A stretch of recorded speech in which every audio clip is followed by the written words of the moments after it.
మాజీ మంత్రి కేటీఆర్ సంచలన ఆరోపణలు చేశారు. మేడిగడ్డపై కాంగ్రెస్ కుట్రలు చేస్తుందన్నారు కేటీఆర్. మేడిగడ్డను కాంగ్రెస్ వాళ్లే బాంబులతో పేల్చి ఉంటారని కేటీఆర్ ఆరోపించారు. అయితే కేటీఆర్ ఆరోపణలను కాంగ్రెస్ ప్రభుత్వం సీరియస్ గా తీసుకుంది. మేడిగడ్డ కేసును సీబీఐకి అప్పగించే యోచనలో ప్రభుత్వం ఉన్నట్లు తెలుస్తుంది.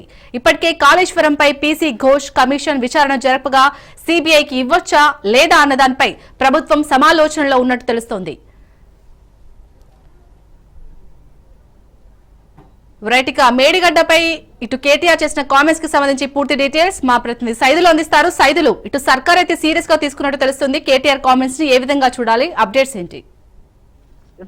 శాలిని, నిన్న కేటీఆర్ ఈ వ్యాఖ్యలు చేశారు. అంటే కాళేశ్వరం ప్రాజెక్టు కు సంబంధించి ఎంతో ప్రతిష్టాత్మకంగా మేము నిర్మించాము, కానీ ఎన్నికల సమయంలో కాంగ్రెస్ పార్టీ చెందినటువంటి కొందరు నాయకులు దాన్ని బాంబులతో పేల్చేశారేమో అనే అనుమానం కలుగుతుందని, అనుమానం మాత్రమే కలుగుతుందనేది ఆయన చెప్పుకొచ్చారు. అయితే నిన్న నిర్మల్ జిల్లా ముఖ్య నేతలతో తెలంగాణ భవన్ లో కేటీఆర్ సమావేశం ఏర్పాటు చేశారు.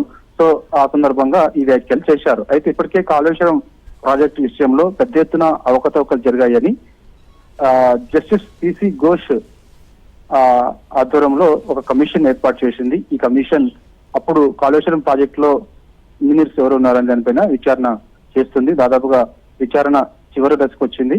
సో ఈ మధ్య కాలంలో చూసాం మనము, మాజీ ముఖ్యమంత్రి కేసీఆర్ తో పాటుగా అప్పుడు ఉన్నటువంటి ఇరిగేషన్ శాఖ మంత్రిగా పనిచేసినటువంటి హరీష్ రావు, అప్పుడు ఫైనాన్స్ మినిస్టర్ గా పనిచేసినటువంటి ఈటెల రాజేందర్కు నోటీసులు ఇచ్చారు.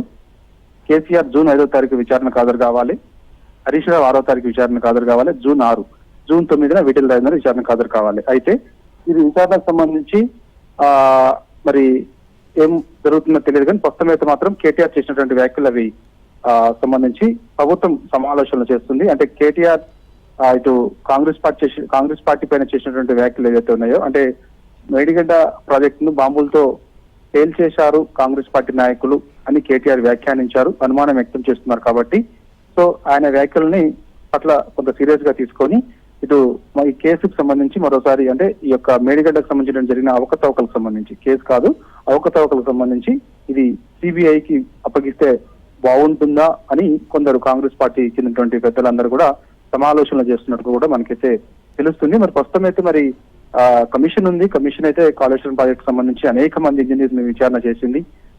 తుది దశకు కూడా వచ్చింది. కమిషన్ నివేదిక సిద్ధం చేసి ప్రభుత్వానికి అందజేసింది. మరి ఆ కమిషన్ సిద్ధం చేసినటువంటి నివేదిక ఆధారంగానే ఫర్దర్ గా ముందుకెళ్తుందా, లేదంటే మరోసారి మరి ఇప్పుడు కేటీఆర్ చేసిన వ్యాఖ్యలు పట్ల మరి సిబిఐకి ఏమన్నా అప్పగిస్తుందా అనేది కూడా తెలియాల్సింది. మరి సిబిఐకి